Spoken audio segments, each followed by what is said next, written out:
अस्सलाम वालेकुम students, hope you are all doing great. So अभी हमें स्टार्ट करना है अपना 6th चैप्टर जो कि टॉपिक से रिलेटेड है डिस्चार्ज ऑफ कॉन्ट्रैक्ट। इसके अंदर हमें देखना है कि बेसिकली डिस्चार्ज ऑफ कॉन्ट्रैक्ट होता क्या है और उसकी किस किस जगहों पे जाकर जो कॉन्ट्रैक्ट है हमारा डिस्चार्ज होता है। बेसिकली मुझे आपसे जो मेन चीज़ डिस्कस करनी थी वो मैं कुछ बच्चों को ऑलरेडी कॉल पे भी डिस्कस कर चुका हूँ। काफ़ी सारे बच्चों को बता चुका हूँ कि आपने पेपर पैटर्न आपका क्या रहेगा और किस तरह से आपने अपनी प्रिपरेशन करनी है पेपर की। बेसिकली आपको ही पता है कि बहुत सारे टीचर्स आपको ऑलरेडी बता चुके हैं कि आपका जो पेपर पैटर्न है वो लॉन्ग क्वेश्चन या शॉर्ट क्वेश्चंस की फॉर्म में नहीं होने वाला। वो आपका जो है सब्जेक्टिव बेस पे बिल्कुल भी नहीं होगा, वो ऑब्जेक्टिव बेस होगा। वो आपको एमसीक्यूज फॉर्म हो सकती है, वो आपको ब्लैंक्स फॉर्म हो सकती है, वो आपको टिक क्रॉस फॉर्म हो सकती है, वो आपको किसी फॉर्म में भी हो सकता है। लेकिन हर टीचर ने अपने अपने अकॉर्डिंग जो उसका है ना वो ऑब्जेक्टिव जो है वो बना रखा है। सो मेरे अकॉर्डिंग जो मैंने रिफा को जो पेपर बना के दिया है उसकी पैटर्न क्या है वो आपसे डिस्कस करना लाजमी है। जो आपकी पेपर पैटर्न है वो ये है कि आपके 30 एमसीक्यूज ऐड किए गए हैं और हर एक क्वेश्चन होगा ऊपर और उसके नीचे 4 ऑप्शंस होंगे जिसमें से आपने एक रेलिवेंट आंसर को टिक करना है। सो ये आपको बेसिकली प्रिपरेशन के अकॉर्डिंग ये है कि आप तैयारी इस तरह से करें अपनी, इस तरह प्रिपेयर हों कि आपको कंसेप्चुअल हर चीज़ क्लियर होनी चाहिए, कंसेप्चुअल हर चीज़ पता होनी चाहिए। आप कॉन्सेप्ट्स को देखें। बहुत सारे बच्चे जो हैं अभी तक उस तरह से रेगुलर जो है लेक्चर नहीं ले रहे। सो जब तक लेक्चर नहीं लेंगे तब तक आपको कॉन्सेप्ट्स क्लियर नहीं होंगे। जब तक आप थॉरोली रीडिंग नहीं करोगे तब तक आपके पास जस्ट 1 वीक जो है ना वो रह गया हुआ है और इसमें हमें कुछ लेक्चर्स भी कवर करने हैं और उसके साथ साथ हमें जो इम्पोर्टेंट चीज़ है उसकी तैयारी भी करनी है मिड टर्म की। तो आपको थोड़ा जो है ना सीरियसनेस दिखानी पड़ेगी इसके अंदर। सो आपने जो तैयारी करनी है वो लॉन्ग क्वेश्चंस के अकॉर्डिंग, शॉर्ट क्वेश्चंस के अकॉर्डिंग याद करने वाली तैयारी नहीं करनी कि हम आप ये चीज़ें याद कर लेंगे तो हम उसमें बेटर कर पाएंगे। आपको एमसीक्यूज टाइप यानी कि ऑब्जेक्टिव टाइप जो कि हेल्प करता है मेन कॉन्सेप्ट्स को, जितना आपका कॉन्सेप्ट स्ट्रांग होगा उतना ही आप आसानी से उसको जो है क्लियर कर पाएंगे या फिर उसको सॉल्व कर पाएंगे। तो आपकी लाजमी है कि आप जो है कंसेप्चुअल अपनी चीज़ों को देखना स्टार्ट करें।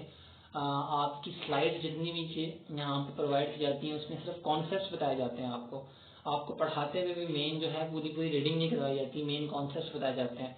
तो ये जितने भी कॉन्सेप्ट्स आपके बनते हैं हर चैप्टर से रिलेटेड उसको क्लियर करने की कोशिश करें, जो कि आपको हेल्प करेगी आपके मिड टर्म के अंदर। बेसिकली मे भी आपका फाइनल भी इसी फॉर्म में हो तो आप इस चीज़ के लिए पहले ही प्रिपेयर हो जाएं कि आपको तैयारी किस तरह से करनी है।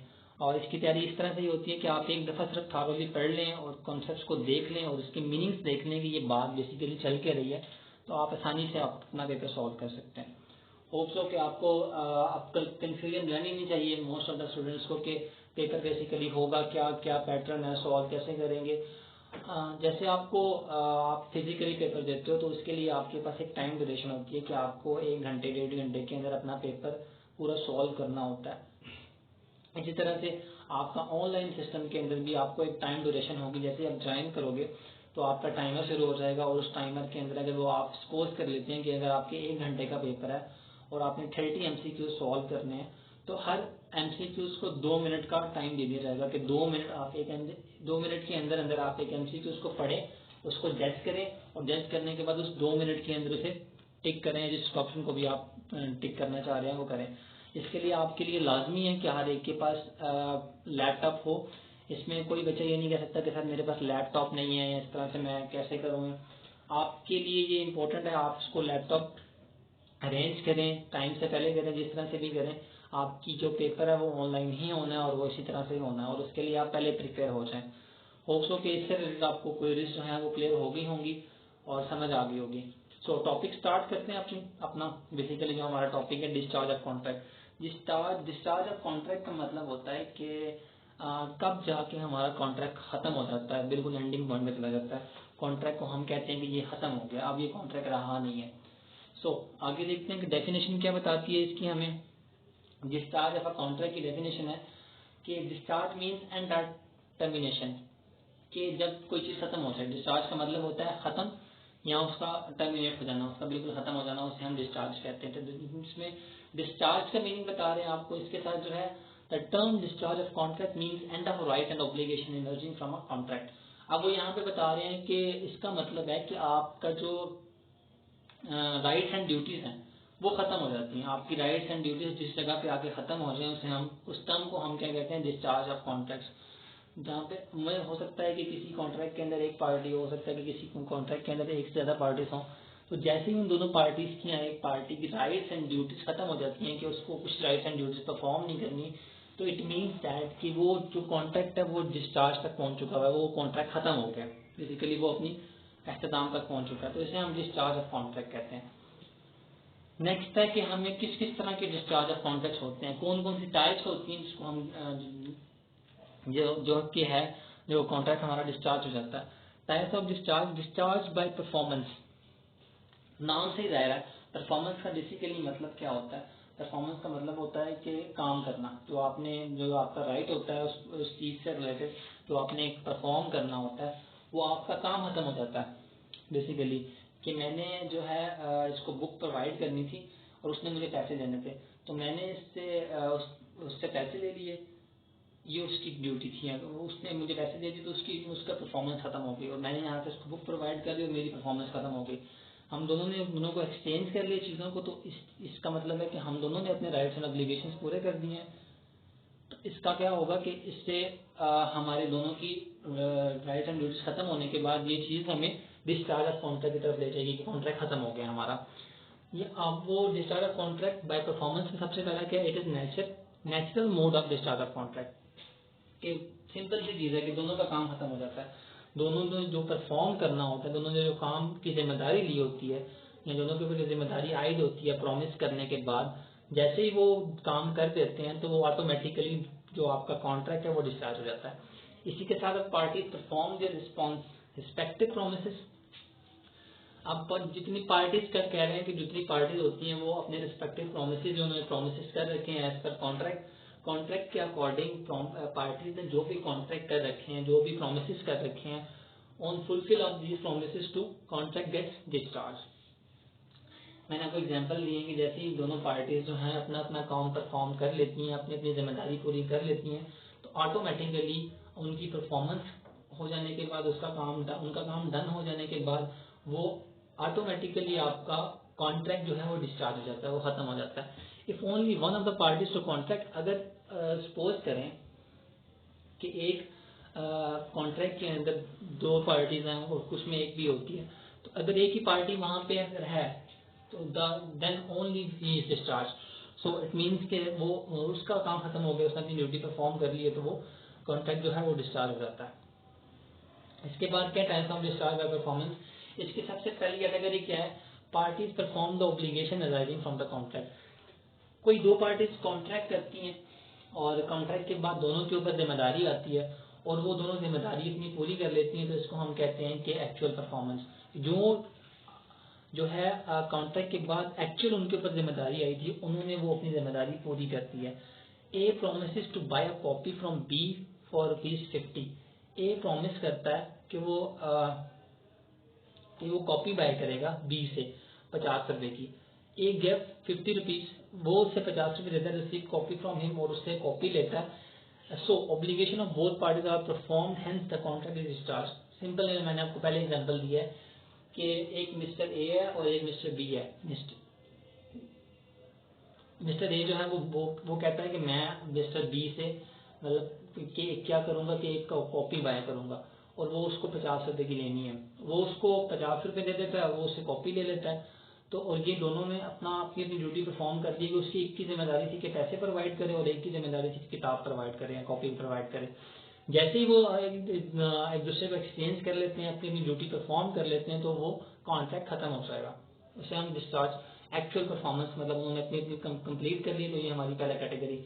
ये types of discharge by performance की पहले कैटेगरी के अंदर आएगा। इसके बाद है टेंडर परफॉर्मेंस और अटेम्प्टेड परफॉर्मेंस। टेंडर का मतलब क्या होता है कि हमें कोई ठेका वगैरह इस तरह की कोई चीज मिलती है।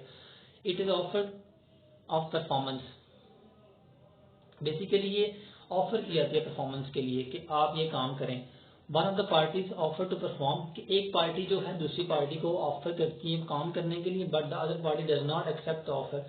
मतलब मैं किसी को कह रहा हूँ कि आप ये काम करें और वो मना कर देता आगे से कि मैं ये काम नहीं करूंगा, तो वो कॉन्ट्रैक्ट डिस्चार्ज हो गया। इसके बाद it is not actual performance but equivalent to actual performance of third making this offer. Basically ये एक्चुअल परफॉर्मेंस नहीं होती कि उसने कि ये काम करना है, तो इसलिए वो पहले वाली कैटेगरी के अंदर ये नहीं आती। Consequently the obligation of the party who offer perform this discharge, मतलब जिसके ऊपर भी ये जिम्मेदारी आती है वो डायरेक्टली आपको मना कर देता है। The obligation of the party who offered, अब दो पार्टीज हैं, एक पार्टी जो है वो ऑफर कर रही है काम करने के लिए, एक पार्टी जो है उसने हाँ या ना करनी है। तो क्या होता है कि एक पार्टी ने तो डायरेक्ट उसको बोल दिया कि मैं ये काम नहीं करूंगी, और डेफिनेटली पहले वाली की जो ऑब्लिगेशन बननी थी वो ऑब्लिगेशन नहीं बनेगी उसकी। मीन्स के क्या बात होगी, जो ऑफर कर रही है वो ऑटोमेटिकली उसका भी कॉन्ट्रैक्ट क्या हो जाएगा, वो डिस्चार्ज हो जाएगा। For a valid tender few condition, अब आप किसी वैलिड टेंडर की बात कर रहे हो तो उसके लिए कुछ कंडीशंस होती हैं, कुछ कंडीशंस को फॉलो करना लाजमी होता है। For a valid tender few, उसके लिए क्या होता है कि एक प्रॉपर टाइम प्लेस ये चीजें होना लाजमी होती हैं। ये चीजें जब होंगी तो उसके बाद क्या होगा कि आप एक वैलिड टेंडर को नाम से दे सकते हैं कि जब एक प्रॉपर टाइम के साथ एक प्रॉपर प्लेस के ऊपर जाके किसी भी शर्त के बगैर ये अनकंडीशनल होना चाहिए, तो वो उसके बाद कॉन्ट्रैक्ट बनता है, और उसके बाद उसको प्रॉपर टाइम से कंक्लूड करने के बाद, खत्म करने के बाद उसे हम डिस्चार्ज ऑफ कॉन्ट्रैक्ट का नाम देते हैं। उसके बाद सेकंड टाइप क्या है, types of discharge can be discharge by agreement, contract can be discharge by the fresh agreement. Simple सी चीज है कि आप एक कॉन्ट्रैक्ट पे काम कर रहे हो और साथ ही दूसरा कॉन्ट्रैक्ट बना लेते हो, तो इसमें अज्यूम किया जाता है कि पहले वाला कॉन्ट्रैक्ट जो है उसको हम वैल्यू नहीं दे रहे, वो कॉन्ट्रैक्ट खत्म हो चुका है, हम नया कॉन्ट्रैक्ट बना रहे हैं। Contract can be discharge, contract खत्म हो सकता है बाय द फ्रेश एग्रीमेंट, नया कोई एग्रीमेंट हो रहा हो बिटवीन द सेम पार्टी। अगर एक कॉन्ट्रैक्ट के ऊपर दो पार्टीज काम कर रही हैं और वो कॉन्ट्रैक्ट पहले वाले को वैल्यू दिए बगैर सेकंड कॉन्ट्रैक्ट बना लेती हैं, तो वो पहले वाला कॉन्ट्रैक्ट जो होता है वो ऑटोमेटिकली खत्म हो जाता है, विच एनुअल द ओरिजिनल आपका कॉन्ट्रैक्ट। तो आपका जो मेन जो सेकंड कॉन्ट्रैक्ट होता है जो नया बना हुआ होता है उसको हम ओरिजिनल कॉन्ट्रैक्ट का नाम दे देते हैं, और जो पहले वाला कॉन्ट्रैक्ट होता है उसे खत्म कर देते हैं। इसके बाद क्या, द डिफरेंट वेज हैं इसमें डिस्चार्ज कॉन्ट्रैक्ट बाय एग्रीमेंट। इसमें आपका जो आपका कॉन्ट्रैक्ट है वो डिस्चार्ज हो सकता है। नोवेशन क्या होता है, इट मीन्स रिप्लेसमेंट। इसका मतलब है कि आप पहले वाले कॉन्ट्रैक्ट की जगह पे नया कॉन्ट्रैक्ट ले आते हो, ठीक है। It means replacement of existing contract with a new contract, ठीक है। या तो ये रीजन हो सकती है। It novation major alternative is must, आप के लिए अगर पहले वाले कॉन्ट्रैक्ट को खत्म करना है तो ये आपके लिए लाजमी है कि आप पहले वाले की जगह के ऊपर कोई ना कोई ऑल्टरनेटिव लेके आओ, ठीक है, तब वो डिस्चार्ज होगा। ये कुछ रीजन आपको बताई गई हुई है। इसके बाद इनोवेशन पार्टीज में आल्सो चेंज। अब जो अगर पहले वाला कॉन्ट्रैक्ट खत्म हो रहा है तो मतलब आपने दो पार्टी ने आपस में कॉन्ट्रैक्ट किया हुआ है, और खत्म कैसे होगा कि आप जो है उन दोनों पार्टीज के बजाय किसी और पार्टी को ऐड कर लेते हैं,